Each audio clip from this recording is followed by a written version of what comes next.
पांडवेश्वर थाना क्षेत्र के Haripur civic cure multi city अस्पताल में इलाज के दौरान एक महिला की मौत। परिजनों ने मौत का कारण गलत इलाज का लगाया आरोप। इसके विरोध में मृतक महिला शंपा रोहिदास 20 के परिजनों ने हरिपुर सिविक क्योर अस्पताल के पास राष्ट्रीय राजमार्ग 60 को जाम कर विरोध जताया और मुआवजे की मांग की। घटना के संबंध में मृत महिला के देवर कमल और पति अमर रोहिदास ने बताया, संपा आज से 24 दिन पहले अपने ही घर में आग से जल गई थी। संपा के पीछे पैर का हिस्सा कमर से नीचे जली थी। उसको तत्काल बर्दवान मेडिकल कॉलेज अस्पताल में दाखिल कराया गया था। নামক হসপিটালে গিয়েছে, ওনারা যারা স্টেপ যেভাবে আইনি প্রসেসে নেবার আছে ওনারা নিয়ে হসপিটাল তাতে তার প্রমাণ করবে চিকিৎসা হসপিটাল গাফিলতি করেছে না করেনি। পেশেন্টটা কি সিচুয়েশনে ভর্তি হয়েছিল?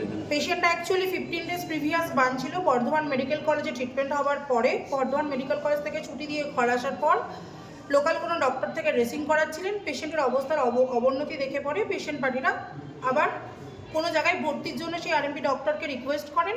ওনারা আমাদের সাথে যোগাযোগ করে ভর্তি করেন। কবে ভর্তি হয়েছিল? ভর্তি সম্ভবত 5-6 দিন আগে, 5-6 দিন আগেই হয়েছিল। এক্সাক্ট ডেটার ফাইলটা দেখে আমাকে বলতে হবে। দেন পেশেন্টটা হচ্ছে রিকভারির পথেই ছিল। 2 দিন আগে আমরা আইসিইউ থেকে পেশেন্টকে 2-3 নম্বর দিন আগে বিকেল দিকে আমরা আইসিইউ থেকে পেশেন্টটাকে শিফট করে কেবিন বেডে করি। সাথে পেশেন্টের বাড়ির লোক একজন করে 24 ঘন্টা পেশেন্ট পার্টির সাথে থাকছিল, হয় বাবা নয় মা, অন্য কোনো আদার্স রিলেটিভ। আজকে সকালবেলাতেও যখন পেশেন্টের চরম খারাপ পরিণতিটা ঘটে তখন তার বাবার সাথে ছিলেন। লাস্ট জলটা তার বাবাই দেয় মুখে। এবার বাড়ি ছেড়ে বাড়ি নিয়ে এসছে। এবার বাড়ি নিয়ে আসার পর বললো কি যে বাড়িতে ড্রেসিং করবার জন্য, এবার বাড়িতে ড্রেসিং করতে প্রবলেম হচ্ছে। তার জন্য সবাই বললো যে একটু ডিসচার্জ নিল, দিয়ে পড়ার পর বললো যে ছোটখাটো একটা নার্সিংহোমে দেখ। তো নার্সিংহোমে আসার পর কে যে জানবে যে পেশেন্টকে ওরা মেরে দেবে কালকে। এবার 2 বোতল ব্লাড চলে বলেছিল, 2 বোতল ব্লাডের মধ্যে ওরা ব্লাডও সাথে চালায়নি, জল খেতে চেয়েছে, জলও সাথে খাওয়ায়নি। ভিডিও কলে কথা বললে সকালে আমরা ভিডিও করে কথা বলেছি।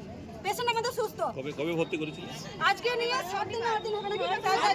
7 দিন হবে আজকে নিয়ে। বেশি দিনও হয়। পেশেন্ট কি হয়েছিল? পুরো ছিল, অল্প পুড়েছিল। বেশিও পুড়ে না, শুধু অল্প পুড়ে। কত বয়স ছিল? 18 না 20 বছর বয়স হবে। কি নাম ছিল? শম্পা রুইদাস। আপনার কে লাগতো? আমার ননদ। আর একটা বাচ্চা আছে, বাচ্চাটা 1.5 বছর বয়স। আজকে হসপিটালে ভাইয়ের বউ আগুনে পড়ে গেছিল, বর্ধমান নিয়ে গেছিলাম। বর্ধমানে বললো যে সুস্থ হয়ে গেছে, ড্রেসিং করা লাগবে, অনলি ফর ড্রেসিং করলে পেশেন্ট ঠিক হবে। তো আমরা বললাম যে ড্রেসিং ঘরে করতে পারবো না, তাহলে আমাদের একটা ডাক্তার আছে ভীমগড়ে, টিটু ডাক্তার বলে, ও বললো সেবা নার্সিংহোমে ভর্তি করে দাও, ড্রেসিংটা ভালো করে ওইখানে হবে। তাই আমরা সুস্থ পেশেন্ট নিয়ে ভর্তি করলাম। এসে দেখছি 2-3 শনিবারে ভর্তি করলাম। আস্তে আস্তে পেশেন্টের গাফেলতি ম্যানেজমেন্টের গাফেলতি ভুল ট্রিটমেন্টের জন্যে আমাদের পেশেন্ট আজকে মারা গেছে। কি চাইছেন এখন আপনারা? আমরা চাইছি যে বাচ্চা 1.5 বছরের মেয়ে আছে একটা, ও যে ভুল ট্রিটমেন্টের জন্য আমাদের যে বৌমাটা ভাই।